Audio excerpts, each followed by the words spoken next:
Hello friends, welcome. आज का मेरा टॉपिक है applicability of Muslim law in India. India में जो मुस्लिम लॉ है वो किस हद तक एप्लीकेबल है।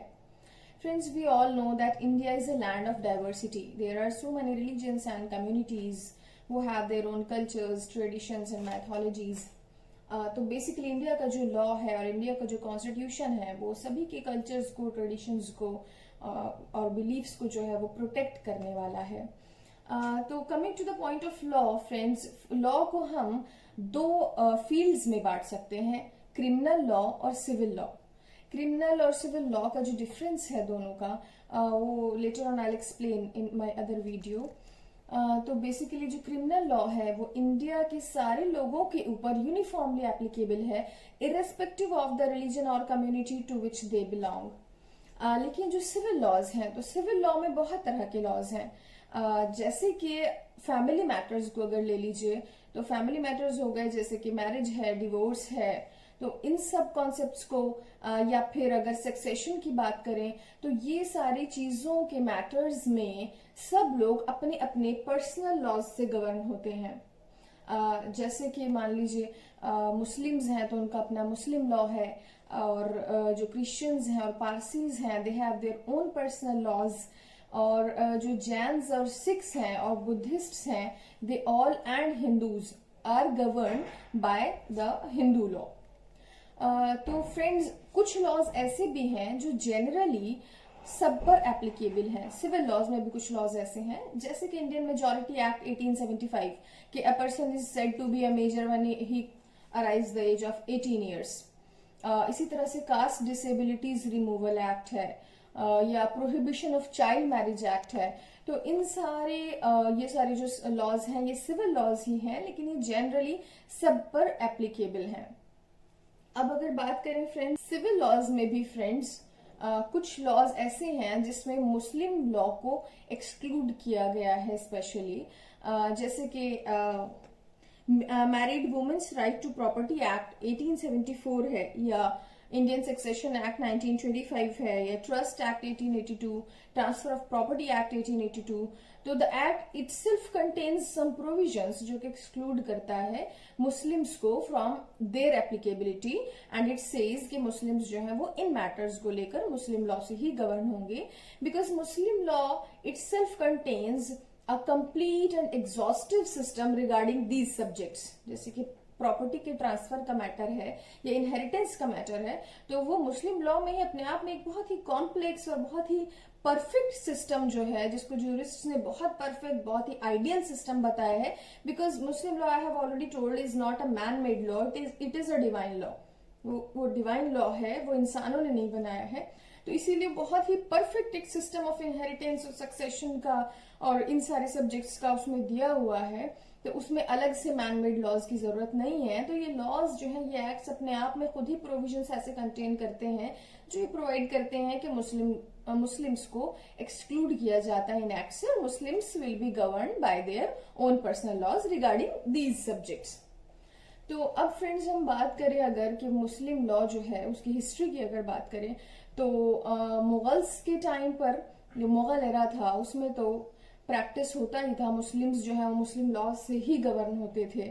उसके बाद जब ईस्ट इंडिया कंपनी आई और ब्रिटिशर्स का जो पीरियड था, तो उस पीरियड में भी friends Britishers did not impose their own laws on the people of India, और वो भी पर्सनल लॉज से ही लोगों को यहाँ के गवर्न करते थे। In fact in the initial stages criminal law तक भी जो लोगों के अपने रिलीजियस लॉज थे उसी से गवर्न होता था। उसके बाद फिर यूनिफॉर्म क्रिमिनल लॉ बना दिया गया, जो इंडियन पीनल कोड 1860 है।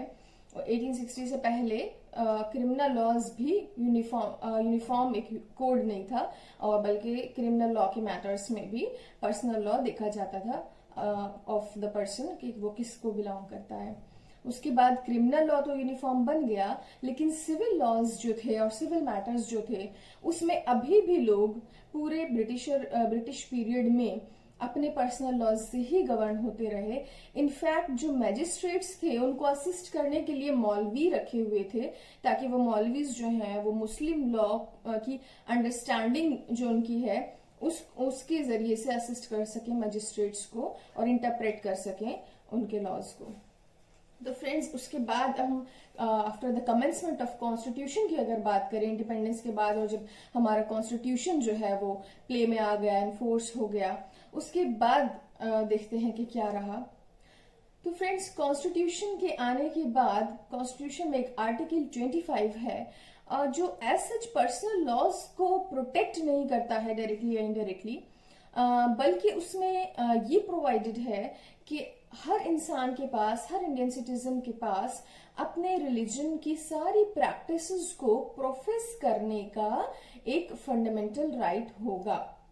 तो इससे हम ये कोरोलरी ड्रॉ कर सकते हैं, या ये इंप्लाई करता है कि वो प्रैक्टिसेस भी जो पर्सनल लॉ से रिलेटेड हैं वो भी एक इंसान की गवर्न हो सकती हैं उसके अपने पर्सनल लॉ से लेकर।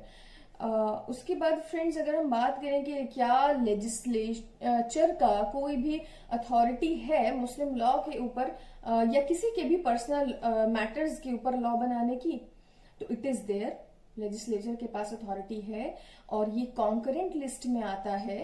कॉन्स्टिट्यूशन के स्टूडेंट्स जानते होंगे, let me explain in a brief, कि 3 तरह की लिस्ट होती हैं जो कॉन्स्टिट्यूशन में प्रोवाइडेड हैं। वो तीनों लिस्ट्स जो हैं, पहली लिस्ट जो है वो यूनियन लिस्ट कहलाती है। तो यूनियन लिस्ट में वो सारे सब्जेक्ट्स हैं जिसपे सेंटर के पास पावर है लॉज बनाने की।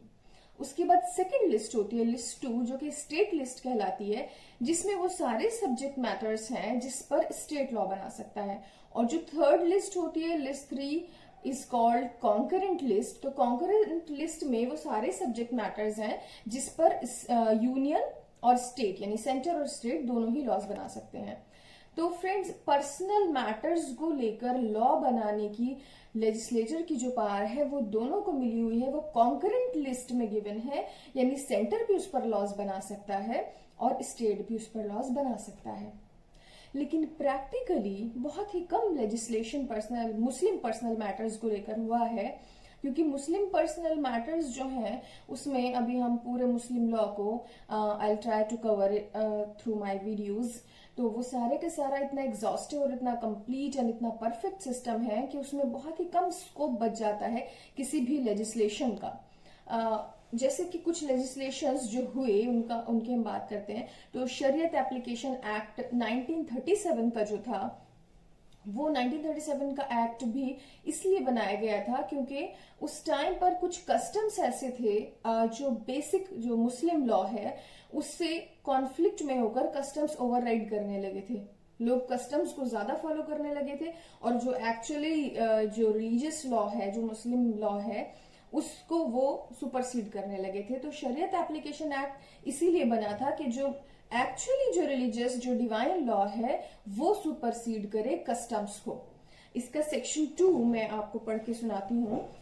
Notwithstanding any custom or usage to the contrary in all questions save questions relating to agricultural land, regarding interstate succession, special property of females, including personal property, inherited or obtained under the contract or gift or any provision of the personal law, marriage, dissolution of marriage, including talaq, ila, zihar, lian, khula, and mubarat, maintenance, dower, guardianship, gifts, trusts, and trust properties and waqfs, other than charities and charitable institutions and charitable and religious endowments.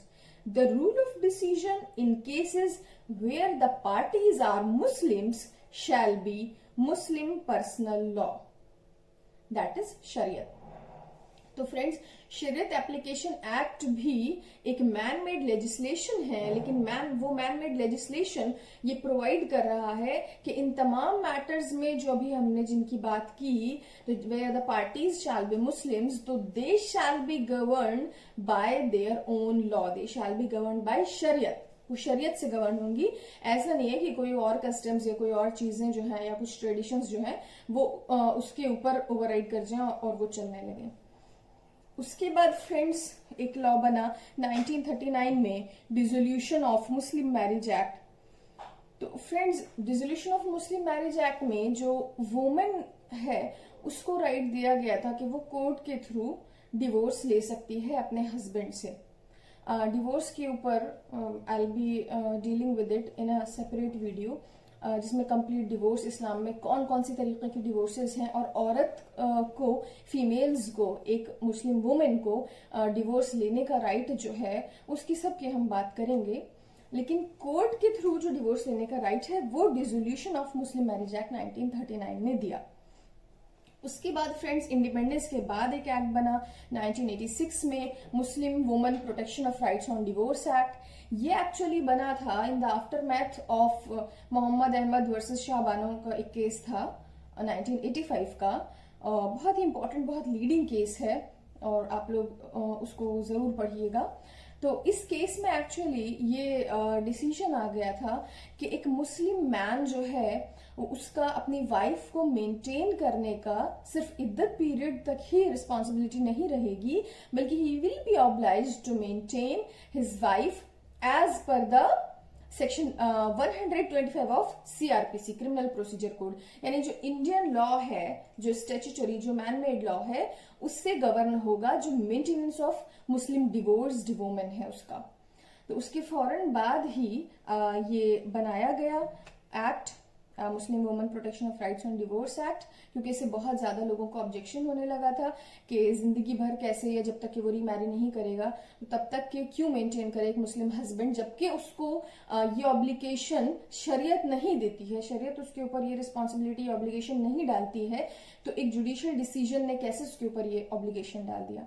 तो इसीलिए उस लोगों के इतने ज्यादा protest के बाद ये एक्ट आया फौरन ही एक साल बाद ही 1986 में, और उसमें ये कहा गया कि नहीं, जो शरीयत है जिसने टाइम दिया है कि जब तक वुमन इद्दत करेगी तब तक एक मुस्लिम मर्द का ऑब्लिगेशन होगा उसको मेंटेन करने का, उसको मेंटेनेंस प्रोवाइड करने का। यहाँ बच्चों की बात नहीं चल रही है, प्लीज नोट इट। यहाँ सिर्फ और सिर्फ बात चल रही है डिवोर्स्ड वुमेन की। तो डिवोर्स्ड वुमेन जो है, डिवोर्स्ड वाइफ जो है, उसका जो राइट है मेंटेनेंस हासिल करने का अपने हस्बैंड से, वो इद्दत पीरियड तक ही है। तो इसी को शरीयत के ही इस रूल को वापस रिस्टोर करने के लिए इस एक्ट को बनाया गया। तो फ्रेंड्स अब आ जाइए समझ लेते हैं थोड़ा सा दारुल कज़ा जो रिलीजियस कोर्ट्स होती हैं उसके बारे में, या फतवा जो है उसके बारे में, या मुस्लिम पर्सनल लॉ बोर्ड क्या है, एक ब्रीफ एक्सप्लेनेशन मैं आपको दे देती हूँ। तो दारुल कज़ा जो है वो एक्चुअली रिलीजियस कोर्ट को कहा जाता है, जो अब बहुत ही कम स्टेट्स में कहीं कहीं पर हैं। तो रिलीजियस कोर्ट्स जो होती हैं वो शरीयत के बेसिस पे जो मुस्लिम फैमिली मैटर्स हैं या मुस्लिम फैमिली डिस्प्यूट्स हैं उसको रिजॉल्व करती हैं। और क्या उसके बाद उसका जो डिसीजन होता है वो बाइंडिंग होता तो है पार्टीज के ऊपर, लेकिन वो एज रेस जुडिकेटा अप्लाई नहीं करता है। और what is res judicata? Res judicata friends ये है कि अगर सेम क्वेश्चंस के ऊपर और सेम पार्टीज जो हैं वो एक बार उस पर कोई डिसीजन हो गया है किसी कोर्ट ऑफ लॉ में, एक बार सूट फाइल कर चुके हैं और उसके ऊपर फिर डिसीजन आ चुका है, तो दोबारा सेम क्वेश्चन के ऊपर आप सूट फाइल नहीं कर सकते।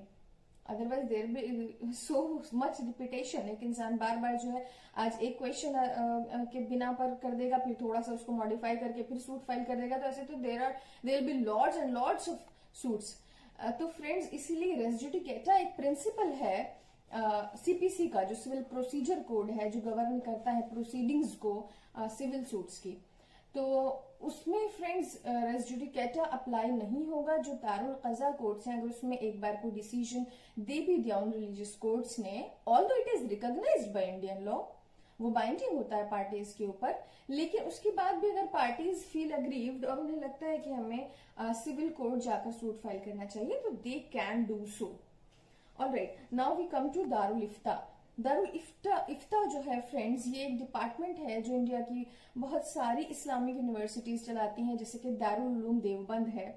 तो वहां पर जो लोगों की रिलीजियस मैटर्स को लेकर जो भी क्वेरीज होती हैं उन पे सवाल पूछा जाता है, और एक मुफ्ती होते हैं जो क्वालिफाइड हैं, जिन्होंने उसी से रिलेटेड अपना एजुकेशन हासिल की है, फतवा देने वाली, जिसको पूरा कोर्स को पढ़कर वो मुफ्ती का उनको डिग्री मिली है। तो वो मुफ्तीज जो हैं वो फतवा देते हैं कोई भी लोगों की क्वेरीज के ऊपर, और वो बाइंडिंग होता है फिर उन लोगों के ऊपर। This is the institution of Darul Ifta. अब फ्रेंड्स बात करें कि मुस्लिम पर्सनल लॉ बोर्ड क्या है, तो मुस्लिम पर्सनल लॉ बोर्ड एक्चुअली एक सोसाइटी की तरह बना था 1973 में। और इसका बेसिक ऑब्जेक्ट यही था कि जो मुस्लिम पर्सनल लॉ है उसकी अंडरस्टैंडिंग को डेवलप करें और शरीयत जो है कहीं ऐसा ना हो कि उसकी इसेंस लूज हो जाए और लोग उसमें बहुत बदलाव कर दें, चेंजेस आ जाएं। तो इसीलिए ये बोर्ड बना था। इसका ऑब्जेक्टिव जो था वो यही था कि लोगों को जो है, लोगों की सभी मुस्लिम पर्सनल लॉ की अंडरस्टैंडिंग को डेवलप करते हुए और उसको जो एक स्पिरिट है जो शरीयत की और यूनिफॉर्मिटी है उसको मेंटेन किया जाए कंट्री में। तो फ्रेंड्स, हम लोगों ने देखा कि मुस्लिम लॉ किस तरह से इंडिया में एप्लीकेबल है और किन किन मैटर्स में एप्लीकेबल है। फिर मैं आपको बता दूं कि जब भी आपको इसको समझना हो कि कौन कौन से मैटर्स हैं जिसमें मुस्लिम लॉ अप्लाई करता है, तो आप सेक्शन 2 देख लीजिएगा, शरीयत एप्लीकेशन एक्ट 1937 का। We will continue with other topics in our next videos. Thank you.